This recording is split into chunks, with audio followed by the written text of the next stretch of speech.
Yo les petits potes, bienvenue dans cette nouvelle vidéo. Ouais, j'ai décidé de faire des intros toujours plus originales les unes que les autres. Et oui, je suis complètement grenouillère, ouais. On se retrouve aujourd'hui, vous l'aurez vu dans le titre, dans la miniature comme d'habitude, pour la petite vidéo Je note vos setup, épisode 4. Les consignes vite fait, une note objective, les pièces qu'il y a dessus, voilà, si c'est bien, pas bien, et une note qui pue la merde, que c'est moi qui vais donner, ou en gros je vais dire si c'est une bonne trotte ou pas. Ou en ce moment les gars, alors ceux qui habitent dans le sud avec moi, venez on se soutient tu vois, parce qu'il pleut, c'est mort, il pleut, c'est grand mort tout le temps là. Bref. Bon ben voilà les petits potes, alors on est là devant le petit dossier, on a donc 5 setups comme d'habitude, c'est le setup de Logan. Gros big up à toi si tu passes par là et que tu regardes les vidéos, franchement ça fait grave plaisir. En vrai c'est beau, petit box set voilà, en vrai dans l'ensemble déjà si on doit regarder au niveau esthétique, elle est grave stylée. Après on a les petits trous, c'est des petits étiques là, donc le petit deck éthique vulcain, la Reaper c'est une barre magnifique, incontestablement, Reaper V3, CS de vis, tilt. Déjà au niveau des pièces on peut être simple et efficace directement, 8 sur 10. Je mets que 8 sur 10, pourquoi? Parce que je mets des réserves par rapport à la Reaper. Le seul problème des Reaper, bah, c'est qu'elle casse, hein, on le sait tous. Donc c'est pour ça que je peux pas trop monter le score, tu vois. Je remarque, je donne tout le temps des bons scores là. Alors, du coup, personne me boycotte dans les commentaires et tout ça là. Moi, je veux qu'on débatte, je veux que vous me disiez ce que vous en pensez. Du coup, pour donner une note personnelle à la trotte de Logan, je sais pas si je riderai ça tout le temps, tu vois. Un bon set, parce que c'est une trotte que j'apprécierais beaucoup. C'est pas forcément le setup que je surkiffe et que je dirais tout le temps waouh c'est le meilleur setup de ma vie. C'est pas ce setup là où je dirais ça. Setup number 2. Bah toi, mais bien sûr que je sais qui tu es. D'ailleurs c'est très drôle parce que du coup ah oui, pour ceux qui hésitent, j'en parle justement, j'en profite. Loris donc m'avait envoyé sa trotte, celle que vous voyez juste ici. Là depuis le temps il a changé puisqu'en fait il casse très souvent de matos et il a changé de trotte et il me l'a renvoyé et il m'a demandé s'il pouvait me la renvoyer et tout ça. Donc je lui ai dit oui, y a pas de souci. Donc si vous aussi vous êtes déjà passé, bah, vous pouvez me renvoyer votre trotte, il n'y a pas de problème si vous avez changé de deck, changé de barre, etc. Il n'y a pas de souci, de toute façon c'est le même process, c'est-à-dire que je vous répertorie vos photos aléatoirement dans des dossiers que je crée et vous tomberez aléatoirement dans un des épisodes de Je note vos setups, tout simplement. Donc la petite trotte de Loris, bah, qui je sais a déjà changé, hein. Le petit Loris qui a quadruplé de niveau depuis que je le connais, hein. Le petit deck Lucky, John McGaido, je prononce très mal, j'ai un accent pourri, ok. Ces séries-là de decks Lucky, en vrai c'est des bons decks. Tant mieux. Pas facile de philosopher le ventre creux.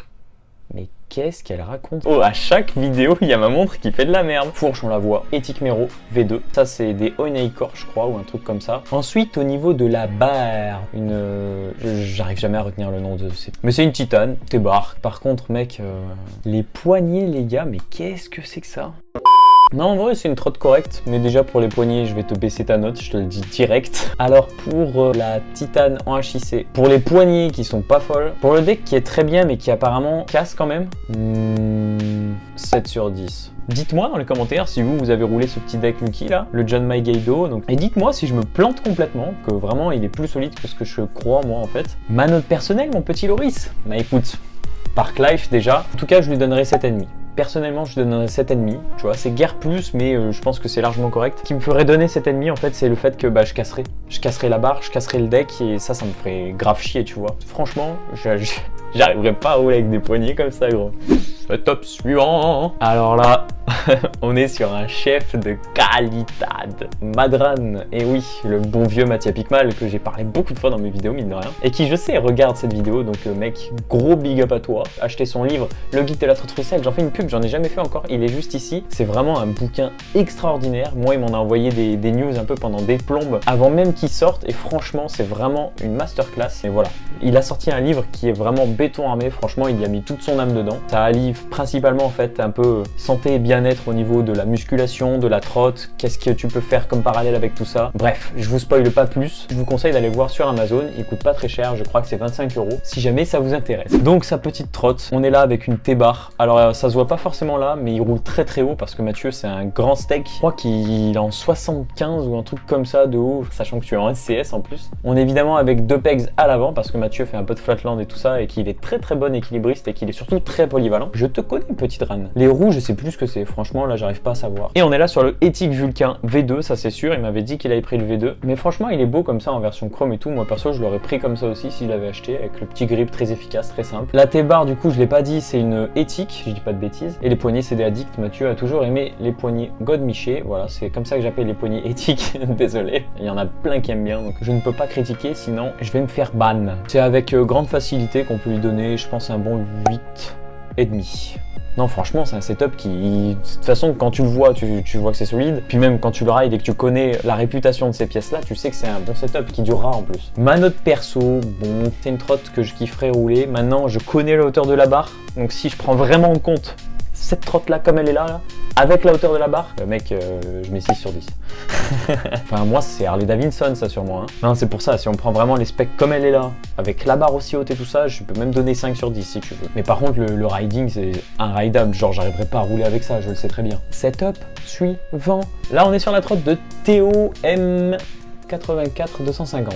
Bah big up à toi mec. Donc là on est sur un petit deck Ethic Vulcain, bien sympathique. Les roues, je crois que c'est des Blunt ça non? La Reaper, best-seller. Alors il me semble que c'est aussi la V3 ou alors c'est la V2, je sais plus, je confonds. Et les petites poignées Addict violettes. Désolé Théo mais les couleurs de poignées violettes ne vont pas du tout avec le reste de la trotte. Pour la note globale de ce petit setup, qu'est-ce qu'on peut y dire? C'est quelque chose de relativement polyvalent et de relativement solide. Hormis évidemment la barre. Je pense 7,5 sur 10. Je peux pas être trop sévère en vrai. Ma note personnelle, peut-être que certains se disent que j'aurais mis moins, mais 7 sur 10 pour moi parce que le deck je le connais très bien et j'ai beaucoup kiffé mine de rien. Ensuite HIC et moi on n'est pas trop potes, c'est la Reaper et la Reaper on sait que je vais la casser. Mais je sais que c'est vraiment une trotte dans l'ensemble, je vais kiffer la rouler. Coucou, aujourd'hui on fait de la SMR et c'est juste pour vous dire que je vais mettre le setup suivant.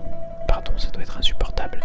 Alors, déjà, j'y reconnais l'endroit. Ça, c'est à Voiron. Donc ça, c'est un rider qui connaît Loris. Donc là, on est sur la trotte de Yanou.ggn. Merci à toi pour participer. Et en vrai, franchement, j'aime beaucoup le design. Mais là, il y a... Je vois des trucs qui me font rire. Ça, c'est purement voironné, ça. Déjà, poignée mousse Chatterton rouge. Les poignées comme ça, là.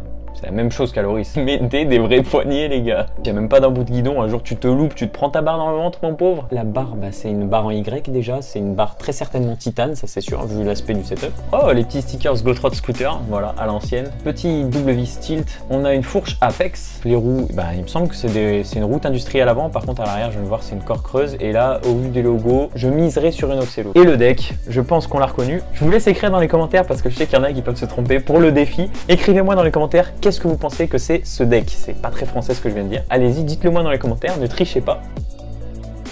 Ah j'attends les gars, je vous ai dit, je veux pas que vous trichiez. C'est donc le deck Iconoclast. À quoi est-ce qu'on reconnaît un Iconoclast d'un Pandé? Parce que certains auront peut-être pu se dire que c'était un Pandémonium et c'est pour ça que je vous ai posé cette question. C'est très simple, le Iconoclast en fait a un tube qui est légèrement différent du Pandémonium. On a en fait là ici un triangle au niveau du haut du head tube, on en a un petit au milieu et on en a un dernier à la fin. Vous voyez c'est un petit peu différent, on se retrouve directement avec un grand triangle en haut et une espèce de longue entaille, pas forcément en triangle, qui se trouve sur le bas.